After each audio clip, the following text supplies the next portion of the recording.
Video games, one of the most recent art forms, first appeared in the 1970s, 50 years ago. Since then, they have greatly developed and are now found on computers, home consoles, and mobile devices. But where might this distinctive platform go in the next years? What will video games look like in 2050? And today we're answering the extraordinary question. Friends, if you have not yet subscribed to my channel, don't forget to subscribe and press the bell icon so that you don't miss out on any newly uploaded videos. And hang on till the end of the video. History of video games. Video games existed before the 1970s on the computers of academics and scientists, since they were the only ones with the necessary equipment to play them. But that all changed in 1972 when the first home games console, the Magnavox Odyssey, was introduced. The first successful arcade video game, Atari's Pong, came right after it.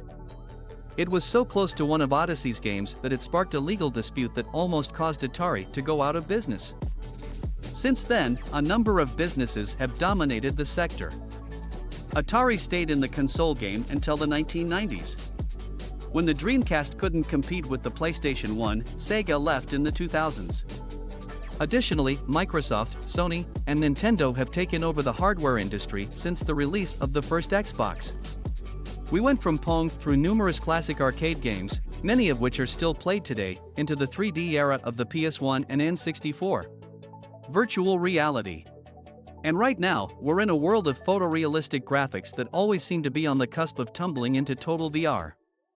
In fact, virtual reality is currently regarded as the highest point of the video gaming industry. The thing games as a medium are always striving towards total immersion in a digital world, mind and body. However, VR is not a new technology, and its initial forms were much less successful than those of early consoles and home computer systems. The Power Glove was one of the most famous foray attempts at VR. A worn controller was released for the NES in 1989. At the time, it cost a lot of money and was barely functional.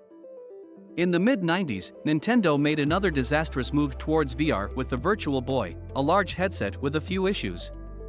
Due to fears of motion sickness, a problem that remains in modern VR, Nintendo eliminated head tracking functionality, reducing immersion.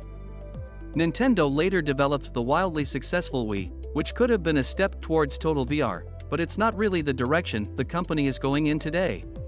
The PlayStation VR, Sony's main virtual reality system, was released in 2016, 10 years after the Wii and more than 20 years after the Virtual Boy.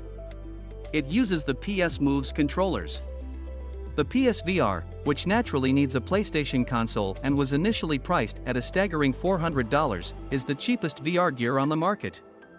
At the higher end of the spectrum, you have the Oculus headsets, acquired by Facebook in 2014, and Valve's proprietary HTC Vive. With the Oculus Quest 2, a standalone headset, the prices come down considerably. However, some of the best games only work in conjunction with a powerful PC. In 2021, Mark Zuckerberg announced that the parent company of the social media site Facebook would be rebranding itself as Meta, as he pushed his metaverse concept, fueled by the VR technology of the Oculus system. This is Zuckerberg's vision for the future, a completely virtual world where people can live their entire lives, attend meetings, and even purchase real estate without leaving the comfort of their own homes. Well, there are a lot of challenges we need to overcome before VR is widely used. The cost is first. Headsets aren't cheap, and they require a decent PC or games console, at least to unlock their full potential. This makes VR prohibitively expensive for anyone who isn't already an adherent. Also, with improvements made with every new version, VR headsets simply aren't that comfortable. Lastly, the most serious issues are motion sickness, nausea, and headaches. As the brain experiences motion that the body does not, motion sickness is already a problem in ordinary video games. It is an important barrier that VR makers must overcome in order to increase sales. Even after that issue has been resolved, using a headset might still be challenging for those with visual impairments and eyesight. Only time will tell if VR does become widely adopted, but it's been around since at least the 90s in the consumer space. Other invaluable technologies, like cell phones, have grown much more rapidly due to their ease of use. VR is an experience, but unless it becomes more convenient to have it than not, it's probably not going to extend beyond the gaming world. And even then, there will always be those who just love using controllers to play video games like we did 50 years ago. However, there is still another technology emerging in the gaming industry: video game streaming. In the 21st century, streaming movies, music, and TV has widely become the norm, with many major blockbusters seeing simultaneous releases in theaters and home streaming. The trajectory for video games is the same, and several significant businesses currently offer game streaming services. Google Stadia is unquestionably the most famous cloud gaming service. The current problem with game streaming is that the infrastructure in most of the world isn't advanced enough to support it, but by 2050, that surely won't be a problem anymore. To stream games successfully today, you require more hardware, an NES add-on, or an expensive, super-fast broadband connection. However, creating a bigger, better, and more reliable internet infrastructure will help everyone, not just gamers.